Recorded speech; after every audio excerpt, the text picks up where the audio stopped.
Welcome to Unashamed, Unafraid, a show unashamed about sexual addiction recovery and unafraid of coming under Christ for healing.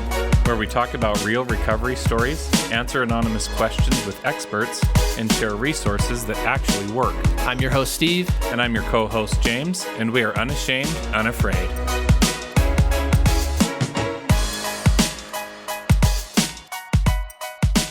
James. What's up, Steve? I have learned that I need my 3 closest friends in recovery to have rhyming names. So, James. Yeah, you're out, bro. You're out. Wait a You're minute. out. We can get there. Or legally change your name. These are options. Okay. Killer episode with our good friend Hunter. So what was, it's fun for me about this one is we have so many people come on authentic and real. Yeah. But just to watch him grow over time. It's been awesome. Yeah. Been super cool. Yeah. So he first started interacting with Unashamed and Afraid a while back. Yeah. Applied for a scholarship. That's happened. Right. And Yeah. so a journey we've kind of been able to see and watch. There's a real authenticity there, when you can see people and know people and be like, oh yeah. Oh, yeah. So super cool journey. Single guy. Yep. That's more of an atypical story for us, but I think super relevant to many of our listeners. for sure. Yeah. So For thank sure. you. Thank Hunter for coming on. Super awesome. So if you want a vulnerable and honest episode, this is the one. And if, like Hunter, you would like to engage with us more and apply for a scholarship, go to unashamedunafraid.com/scholarships. We are a 501c3 nonprofit, and we raise that money to create scholarships for resources for people like Hunter and others in order to be able to do the recovery things. And if you would like to join us in the bonus content with Hunter, where we deep dive the episode, different things, soapbox, all of that, and you'd like to help us with this movement, we invite you to go to unashamedunafraid.com/donate and become an outsider. Our outsiders are those who are bold, accepted, and unashamed and help us and make this whole movement happen. Also give us 5 stars on iTunes. That's how the whole world finds us, and we can continue to share the message of hope with more people. And join and interact with us on social media at unashamedunafraid. And with that, we will get in the studio with the luscious locks of our friend Hunter.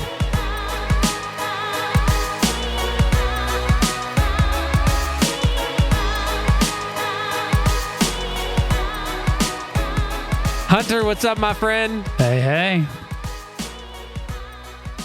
Oh, hi, James. Glad to be here. Thanks for noticing. So I want you to know that tonight I've been giving both James and Chris, we record multiple episodes, Hunter knows we got to stay together, crap about being old men. And they pointed out that I'm the baldest of the group. And then Hunter walks in with his luscious locks. Very luscious. And now I'm 2 seconds away from just shaving it all off with Jaron. And he called you old. He did. Do you want to just... I mean, I noticed you kind of skirted around that I guess one. this is an episode about repair now, but so Hunter, as we were kind of getting ready and sitting down, you said you were nervous. Yes. So what are you nervous about? This is just a new experience for me in general. I walked in and I was like, the microphones and the people all around and the system, it's new. Sharing my story is getting easier, but I don't know. This is very public, which I find exciting. It's what I want, but I'm also aware of how public this is and how easy it is to access for anyone. Yeah. Welcome to being unashamed. Thanks. Is there that other voice in your head? What's the nervous voice saying? I've been thinking about it today because I've been nervous throughout the day. And I think it's a couple things. One is what if something I share causes some stirring with people who hear my story, especially people who know me, people in my family. Sure. And then to 100%, just to be honest, I feel like I have a lot to offer, but I've been worried that I'll come and I'll do a podcast episode and it'll be super okay. Just a super meh episode that's kind of boring. And I'm like, I don't want that. I don't want to have a boring episode. Truth. Yeah. We have a whole list of people that we've just shamed and cut off. Yeah. So, and so I'm aware hopefully of that. you don't trying make to that avoid it. I've never heard a boring episode on Unashamed and Afraid. Have you, Hunter? I haven't, no. Wow. That was some gaslighting marketing right there, whatever.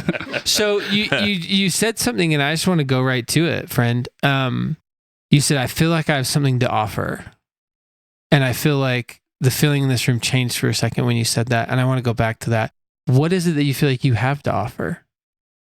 Like, despite all the nervousness and the and the knots in the stomach, like, you have fought through all of that to offer something. So what's on your heart that you feel you want to offer? Spent most of my life feeling like addiction was this huge curse and just wishing that I didn't have to deal with it. And why was I dealing with it in ways that other people weren't? But being able to be much farther on the other side is when I'm able to look at it and be grateful. I would never want to do it again. I wouldn't want to go back in time and go through all that again. But I'm glad now because I 100% think that my ability to help people is so much better than it would be otherwise. And that's what I'm excited for. My hope is to kind of take a page out of your guys' book and find ways to put my voice out there. I love helping individuals that are close to me, but I also would love to help dozens or hundreds of people wherever I can. And I do have a sense and a building confidence that I'm designed for it. I have the ability for it, and I could be really good at it. Yeah, love that. So when did the curse start? How did you get cursed? Oh, I was about 6 years old. I discovered masturbation by accident in the shower. I had no idea what it was. I just knew I liked how it felt. And somehow, even at that point, being 6 years old, something felt wrong about it. And so I didn't want anybody in my family to know. I didn't want to tell anybody.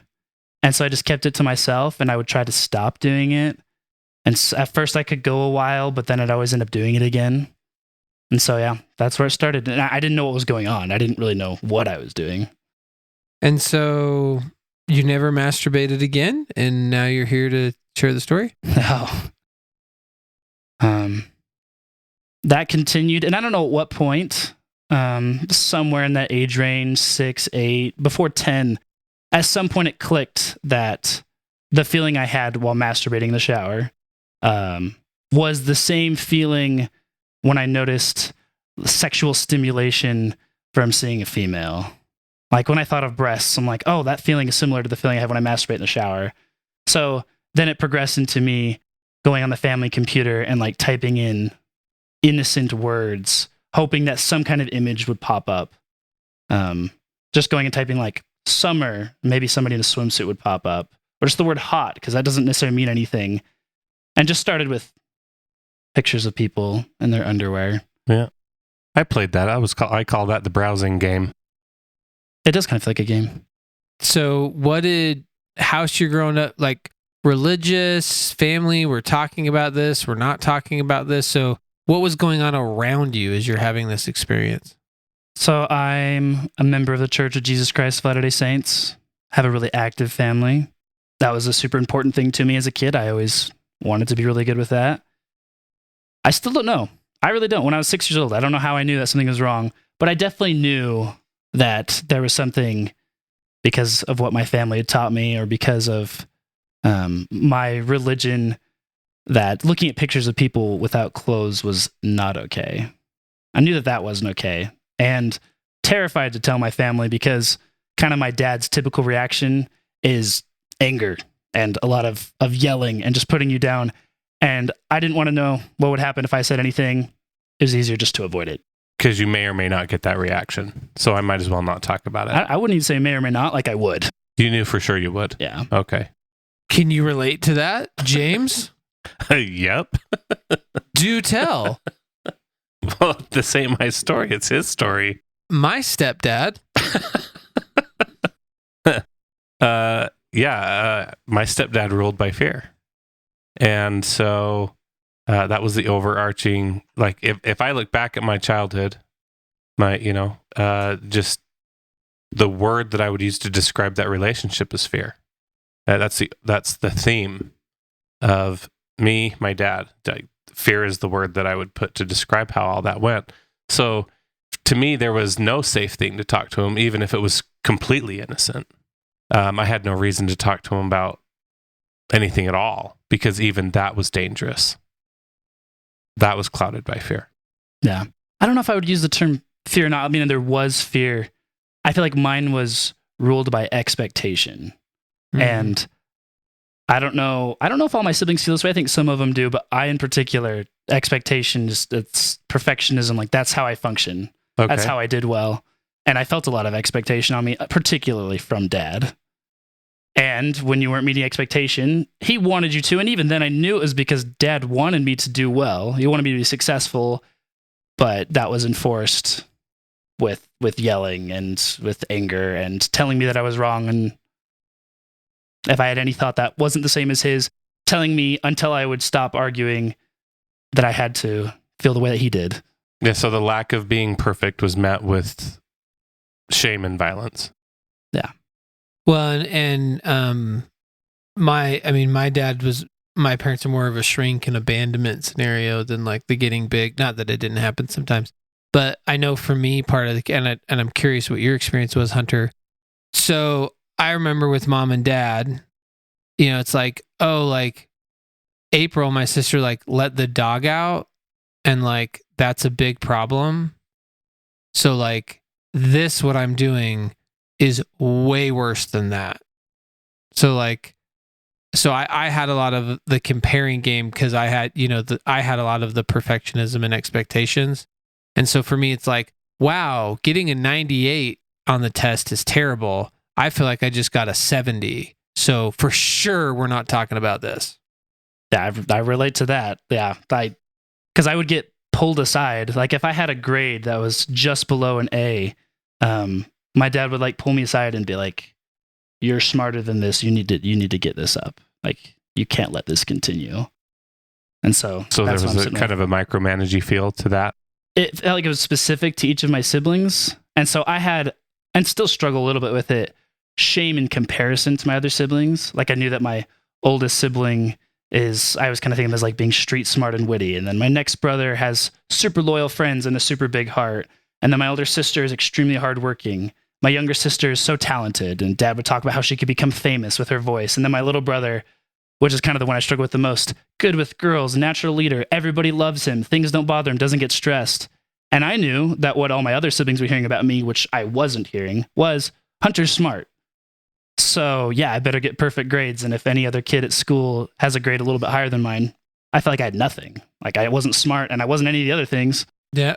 Well, I think that's such a good description of how shame works, because we talk about shame as a name call of like, you're an idiot or you're dumb. And it's like, wow, that made me feel so bad about myself. Right. But then like being called like, you're the smart one. Like that's also a shame label. Like you can't be Hunter, son of God. You have to be the smart one. Yeah. And so I think a lot of times I'll often use the saying, that shame happens in love. And I had one person arguing with me and they're like, no, shame is never love. And I'm like, yeah, that's the point. But people think that they're loving when really what they're doing is shaming. And so I imagine your dad's intent was not like, I'm going to label the children and they will have to base their life on this label and earn it, and their self-esteem will be destroyed. I'm sure the heart and mind of the family reason was like, oh, this is a compliment. This is an encouragement. And so I think what you're sharing is just something a lot of people experience. In my family, I was told I'm the one who's not a problem. Like, oh, thank you for being the easy one and not being a problem. Like, so probably shouldn't tell you that I'm sleeping with girls before going on my mission. That would not fit the narrative of, that would not get the grade. So we're stuck. That's another one I vibe with, the whole golden child thing. I was told I was the golden child just because dad liked that I was smart, and dad's the smart one also. Uh-huh. And it's interesting. I've talked to a few friends lately, and they're always surprised. Like, I didn't realize people would be so surprised when I tell them that I liked being called a goody two shoes in high school. They're like, you did? And I'm like, yeah. They're like, why? And I'm like, because that's what I wanted to be. I wanted to be seen as like, oh, that's Hunter. He's super good. I wanted to be the most spiritual one in my family. I was hoping that my family was thinking like, oh, maybe Hunter will become like an apostle or something. You being the golden child, you were like, yeah, I'll take that on. Yeah, but something. I mean, that's so much better than nothing. I get that though, because for me, like you, like I have some talent in me. And so, athletics was one. And that worked for me because I actually could make the team. And I could score some points. So, if that's how dad loves you, okay, because I can do that. So getting sucked into that of like, maybe I really can earn it. And yeah. Well, it was difficult because it wasn't even, I get the good grade and then I get dad's approval. It was more like I get the good grade and I don't get in trouble. That's how I know. There wasn't a whole lot of, wow, I'm really proud of you for doing this. My mom probably said it. I'm sure she did, but can't even remember it, like didn't process because I was just so focused on, well, what does dad think? Yeah. How can I meet those expectations? Yeah. Okay. So how did that shape God for you? Dude, that's totally my question. Okay, sorry. You know that's my question for the James, show. anything you'd like to add at this injuncture before we leave his growing up years? Yeah, I was thinking, Hunter, who was God to you at this stage? Like, how did this, as you're looking back, how did this shape your view of God? Without even realizing it, 100% expectation out the wazoo. That's who God was. God was also Yeah. high expectation God. Yeah, God was, you do well if your prayers look right and you're reading your scripture. You can't just read them. You have to be studying them. Mhm. You have to be doing all the things that you're supposed to be doing. Same thing, except for on the spiritual realm. So as a result, I never felt good enough for my dad with school or with any of the other things I wished I could do like my siblings.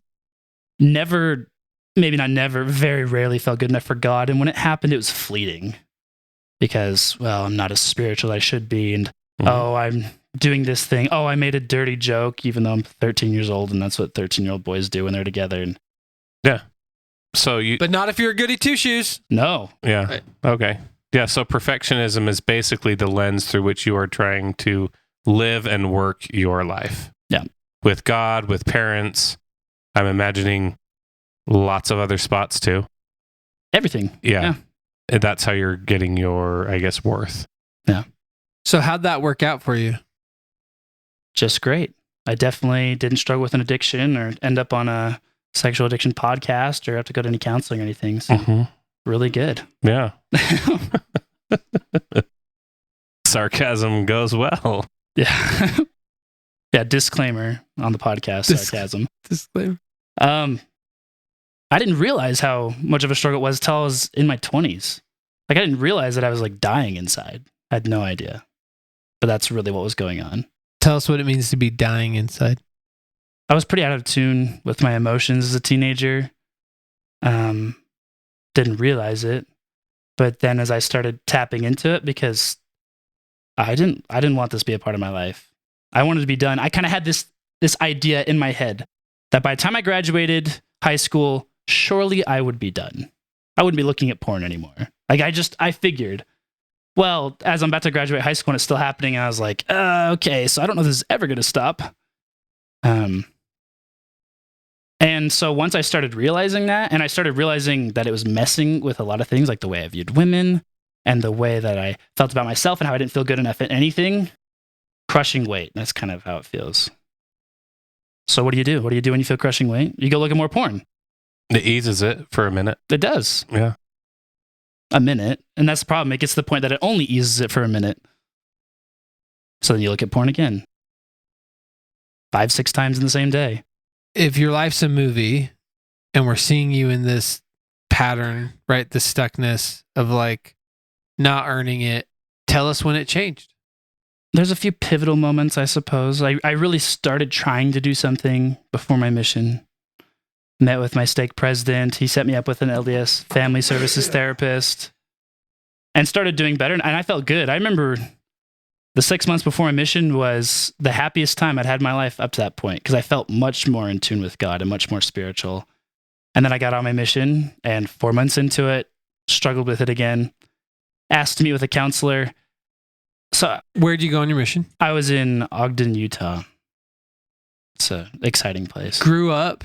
In Oklahoma. So, for those of you who don't know, Utah being like the Mecca of the Latter-day Saint Church, so missionaries go all over the world. Just naming your sarcasm. But yeah, exactly.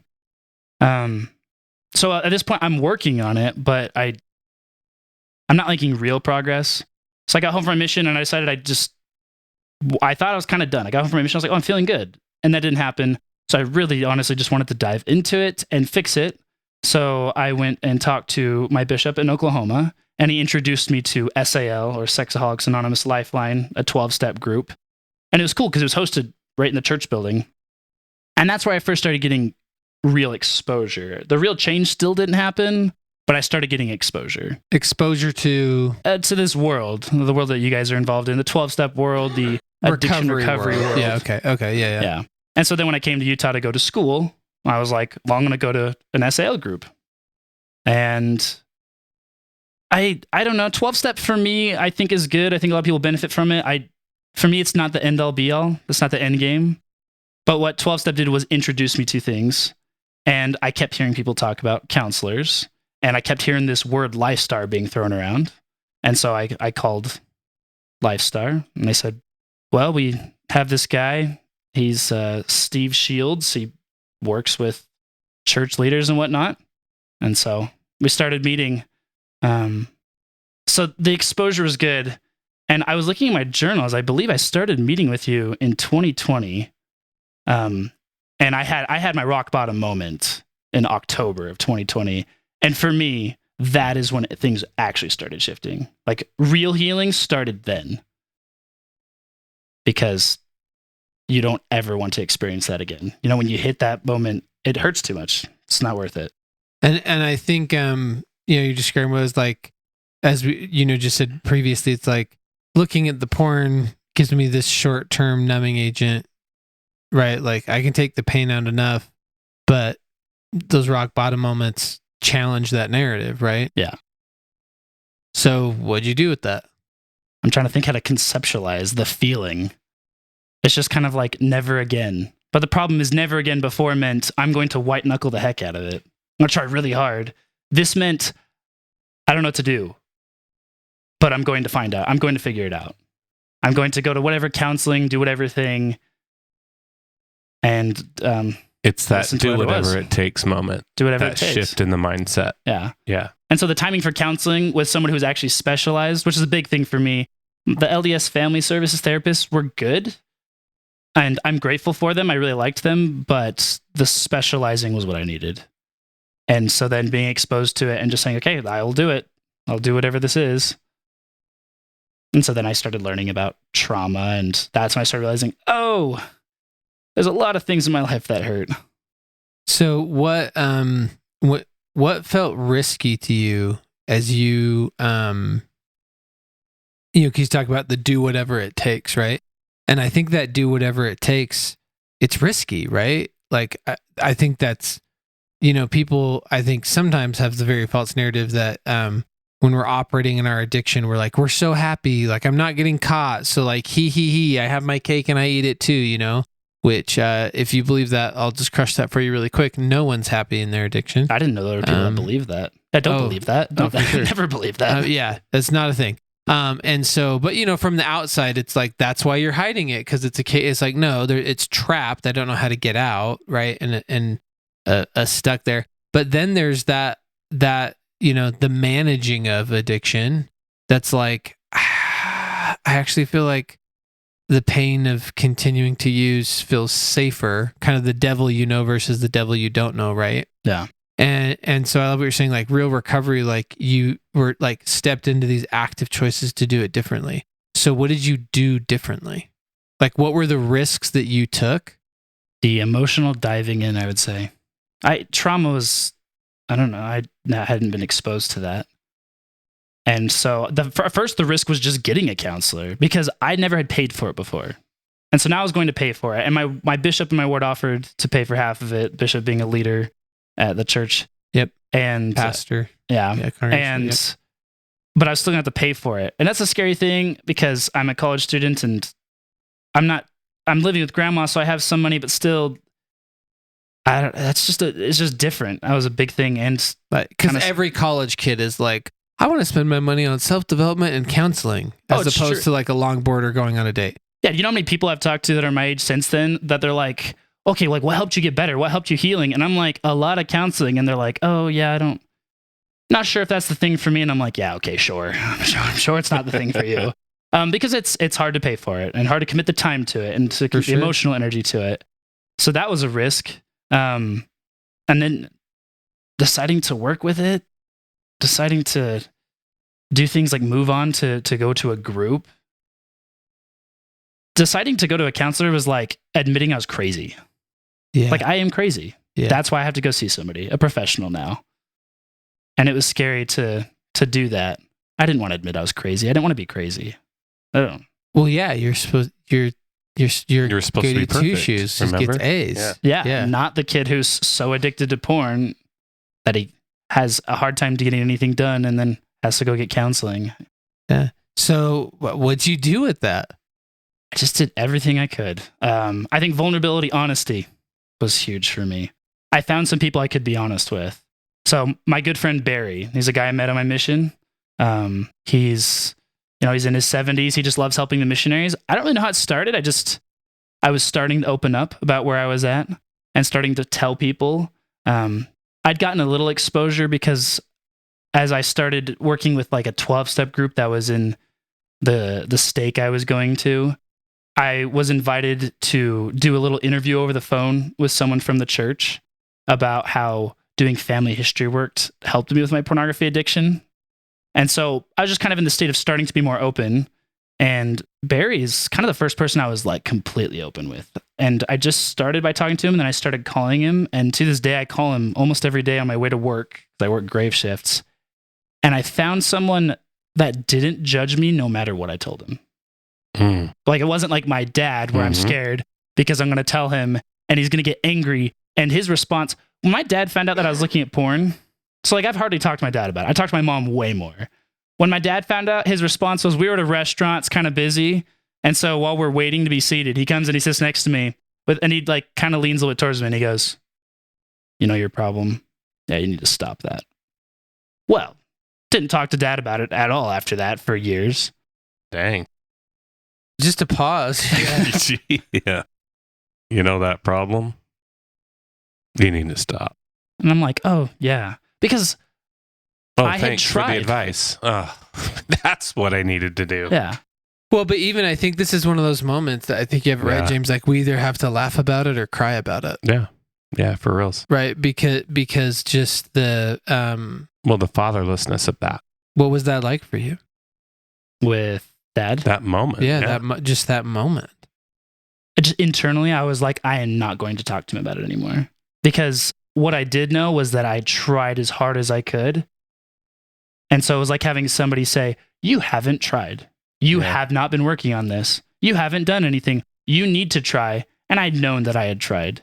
I still was beating myself up for not trying hard enough, but it hurt. It was super invalidating. Yeah. Yeah. Yeah, especially if the narrative was, you're the smart one. Yeah. You should have figured it out by now. So if I just didn't tell dad and he didn't know where I was at and he didn't know how often I was looking at porn and how good or bad I was doing, then I didn't have to talk to him about it. So I didn't. And it's funny, I talked to my mom. I've talked to her a pretty good amount and people would be surprised. I'm like, yeah, I talked to my mom about my porn problem. And they're like, really? What? And I'm like, yeah, I'm not talking to dad. Yeah. I'm just I'm again laughing. Similar experience, for me. So I'm just like, yeah. Like, I just feel like if your story and my story had a baby, be Hunter's story. it would. So, because where I want to go, what I want to name is, as a good hero child, earning it perfectionist myself,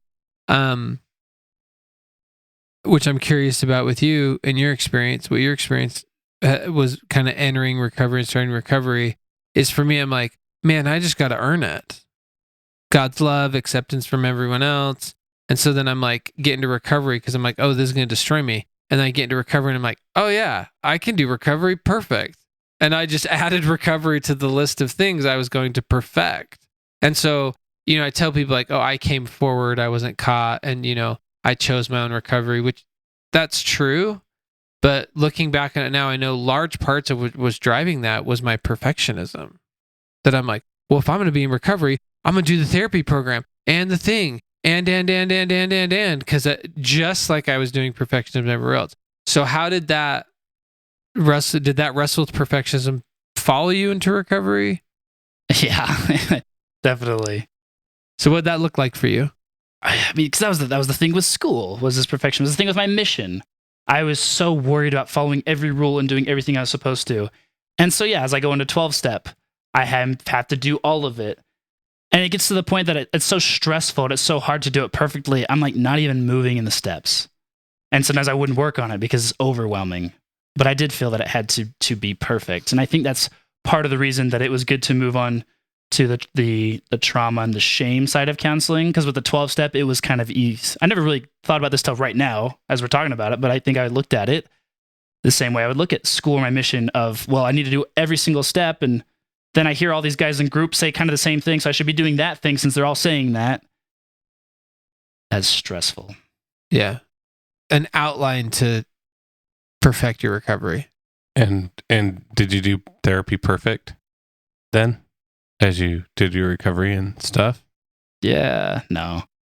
Well, honestly, one of the best parts of recovery for me, it's like one of the best things that helps me now is just letting it not be perfect. Mm-hmm. Even like simple things, like I have this long hair and I have a little bit of facial hair.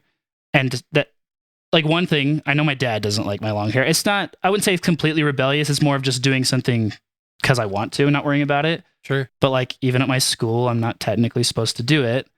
And I don't think it's a rebellious thing. It's more just letting myself not have to be perfect, following every single line all the time. A reminder to yourself that you don't have to be perfect. Yeah. Because I was a kid that I would never swear. You could have cut my arm off and I would have been like, gosh, dang it. Fudge-sicle. Yeah, exactly. Dank Ferrick. Yeah, this mortal wounding has me so ticked. And so now it's weird to talk to people and I'll be like, yeah, lately I've sworn in prayers a few times. Just 'cause I wanted God to know how I was feeling. Or like I told God I was angry and was really mad. And it kind of throws people off. And I'm like, whoa, I'm used to being the person thrown off when I'm like, well, you're not supposed to do it that way. Yeah. And it's been healing. It's been healing to just be human. Yeah. And to share your human experience with God. Mm-hmm. And to know that he's not As a mad human. about it. Yeah. Yeah. Interesting. So, God of expectations, who is God now? We're still figuring that out. There's a little bit more distance. I feel like he's just kind of the God who listens and the God who's there whenever I am willing or ready to speak or put forth effort. I don't feel a whole lot of shame around if I do things perfectly, how often I'm praying, how often I'm looking at scriptures, how long it's been since the last time I looked at porn. I don't feel shame around those things. And that's cool because I remember doing work and we figured out kind of my 4 shame core messages. And it was that I'm unworthy, that I'm not good enough, that I'm not worth it, and that I'm out of control. And this year's been rough for me. So I've been like going through my trauma and going through my shame and shifting it. And as I looked at it, I realized one shame message has almost entirely gone away. And that was, I don't feel unworthy anymore. Hallelujah. Hallelujah. I speak to God the way I want to speak to him. And that's nicer than feeling like I can't say certain things to him because I have to do it in an outlined way. When I think again, going back to you're talking about the facial hair or whatever, like it's not to try and bird flip everyone choosing to choose choice for you as opposed to do it the way perfect hero child hunter is supposed to do it. 100%. What are you working on right now in this imperfect recovery journey? I want to change the world. So what's the first bite you're going to take? Wait, I want to know. I want to go to the why. I want to go to your why. I've known for a while that I want to work in psychology. I got back from my mission and I decided, I want to be a therapist. And then I thought maybe I'll work in addiction. And then as I started doing my own therapy and own counseling, I thought, yes, I want to do addiction counseling. And I've always thought this stuff was cool. The workshops in Hawaii, I was like, whoa, this is different. And the podcast, but I went to Hawaii last September for a trauma workshop. And after that, things started falling into place, not perfectly, but a lot more.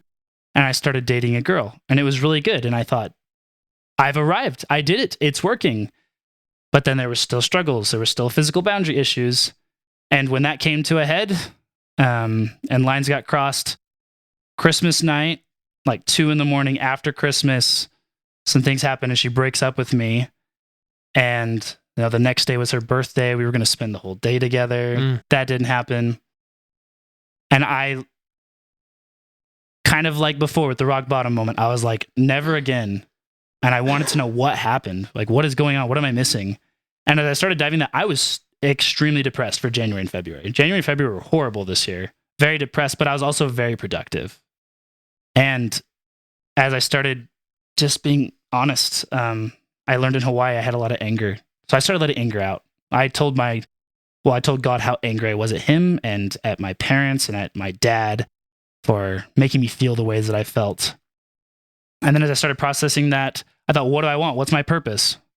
And I remember in January having this feeling. I looked down at my hands and I had this sense that I'd never had, which is the opposite of never feeling good enough, of I can change the world with these hands. Like, I feel like that's what's God telling me right now. I can do that. And so that's where I'm at now. And luckily, we've moved on from the depression part of it, so I can dive more into the authenticity of it. I legitimately want to change the world. Like, that is why I'm here in this podcast. I don't know what that's going to entail. I've started writing a blog. I still haven't gotten the second blog post up yet, but I'm putting it out there. I started hosting little groups with other men based on the book Wild at Heart, because I know that a lot of people don't want to go to an addiction recovery meeting. A lot of people don't want to pay for counseling. So I thought, well, if I can just get guys to come together, it's not technically for addiction, but if that's something we want to talk about, you can. And so I have a small group in the Salt Lake area, then a small group in the Provo area, meeting once a week. And it's cool because some of these guys have never had a chance to talk about this stuff or be exposed to this stuff. And it's kind of cool to be that guy, that they're like, whoa, Hunter's done it. And I'm introducing this to them. And I just want that to be big. I feel like that's what I'm here for. Help change men's hearts. Help change men's hearts. I'm just letting that hold some space. Because so I'm going to use a term of one of our, mentors and good friends, Magic Mark, as he's known.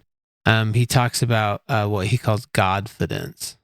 So it's not arrogance, right? It's not confident. Arrogance is, grandiose, larger than life, bigger than it really is, and augmenting it, And confidence is, I am confident in myself. And he talks about Godfidence is, I am confident in what God has created and put in me. Yeah.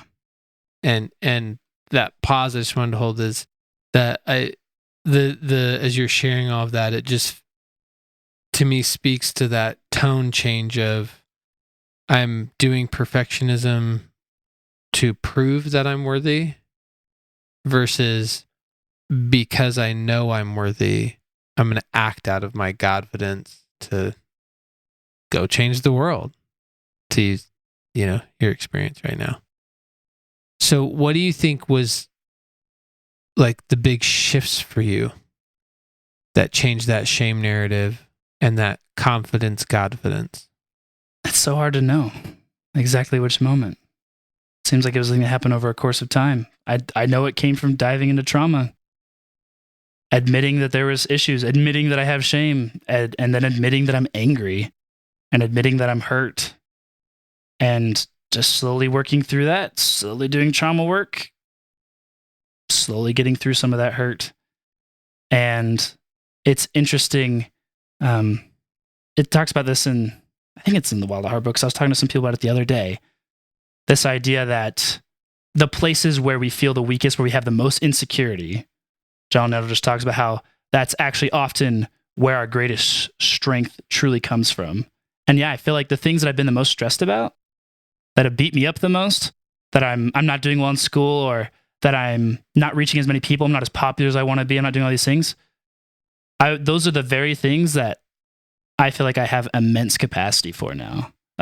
Not all the time, but that I feel like I'm growing into this immense capacity for. Like, those are the things that God is helping me, because it's not just something God wants, it's also something I want, to be a magnet to people, to have people attracted to me, to share my light, to help people laugh and to experience joy.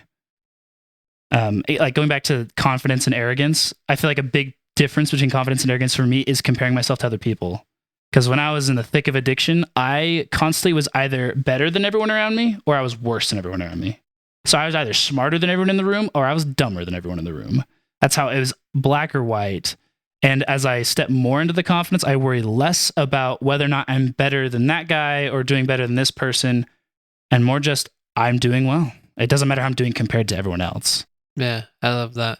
So, to our fellow perfectionists, as we wrap up the episode here, who are wrestling with the trying to earn it in recovery and failing, who maybe are stuck on the try harder or still feel they're unworthy, what would you want to tell them? That it's okay that you feel that way.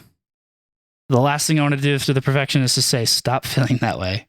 It's okay that you feel that way, but I would hopefully give you an invitation to start opening your heart, that the idea that it's okay not to be perfect, and to find people that you can be imperfect around and who will hear your story that's not perfect and not have qualms with it and want you to fix all things about it until you can start seeing it yourself.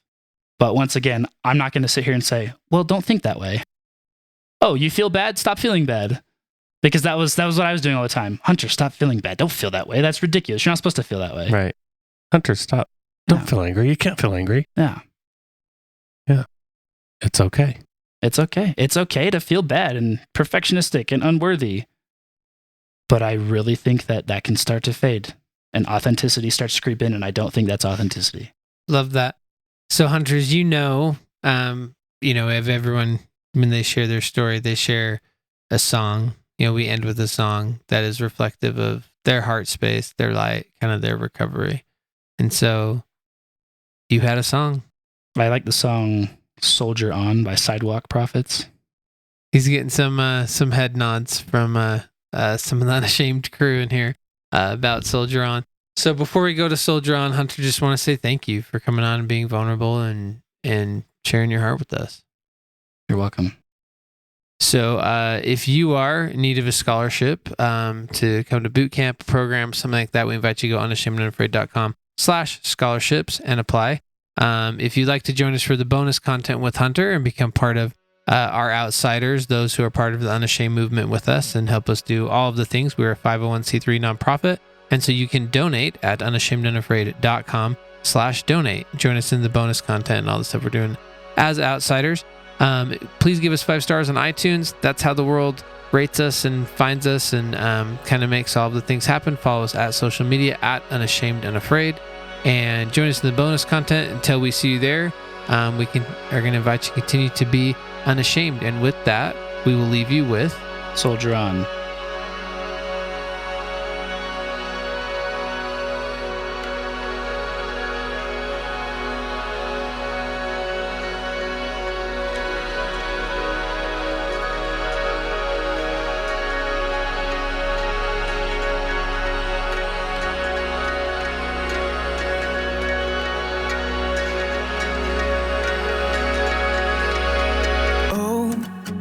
Our souls, they travel all these miles. Over mountains they go, through the valleys below, just trying to get back home. And no, our souls are fighting every day. There is no safe place but unmerited grace, and a Savior that calls us his own. When the night pours in and the stars grow dark, we will not give up. We will find the spark through the wounded hearts. Though our eyes are blind, we fight to make it home and lift this battle cry. We got a soldier on. We got a soldier on. We will soar on wings like eagles and rise in the name of love. We got a soldier on. We gotta carry on. Though the journey's long, still our faith is strong. Let it rise in the name of love. Soldier on. Oh, our hearts can tear out fear with peace. When we want to turn back in the heat of attack, there's a courage that will not cease. Oh, our strength, it grows from the spirit within, and our enemies shake breaks, 'cause we've won the day before it even begins. So we raise our flag and we charge that hill as the bullets fly, as time stands still. No, we cannot lose, 'cause our death is gain. We fight to stand beside the King of Kings. We got a soldier on. We got a soldier on. We will soar on wings like eagles and rise in the name of love. We got a soldier on. We gotta carry on. Though the journey's long, still our faith is strong. Let it rise in the name of love. I can do all things through him who strengthens me. Through him I can do all things. Through him I can do all things. I can do all things through him. Through him who strengthens me. Through him I can do all things.